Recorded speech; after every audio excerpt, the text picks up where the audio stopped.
Et peta pazez a zo peta ne... An da pezet zo Jérusalem. Pas parce qu'on gwelet, et non, ni men neke musulmanet, neke arabet, a neke judevien a zo, mais bezet zo strirum, mon dar un propre gendro, leongis, der poeden, Ja, Schelgennis der Guglan, ja. a Tolis.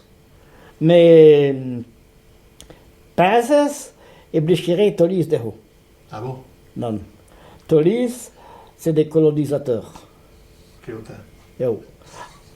Tappe da post gato, da zonder pers da dole, tappe da na charriet da zonder pers da dole, pesur point bet pers gada for, gada a pors a tout, a wa kalz mur a gomer se barz evit e na wa etole. Ah ja. Ah ja, Ja, ja, ni metole wa chef d'autre canton. ja. Ah ja, ja. C'est tu Mais ah ja, ne e pazez ja neus neke der gomun, ah ja. non non. Neus au koumer nan entra, quoi. Ah non non non.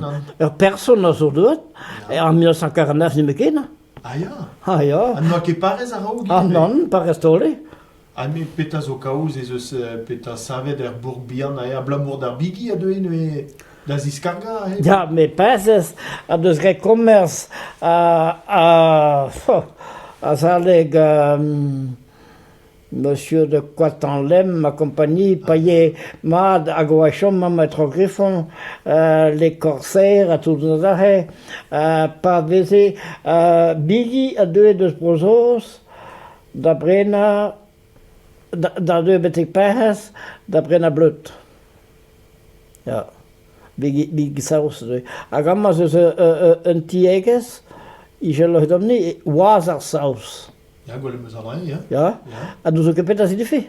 A blamour a zeus ur fenten var la a he. Ja. Hag en ur vant kuit e ren dour a he. Aha. Dour douz ko. Ah ja, ja, ja. Car da Kas poente, un gâteau, quoi. da poente la ken mate he douz ervez d'ober os ro da zistrei, mais douz ket. Oh ja, credab, ja. Da zo dans les 15e, 16e siècle, peut-être, je sais pas. Vadro arau la révolution. Pas zo a pos important raison.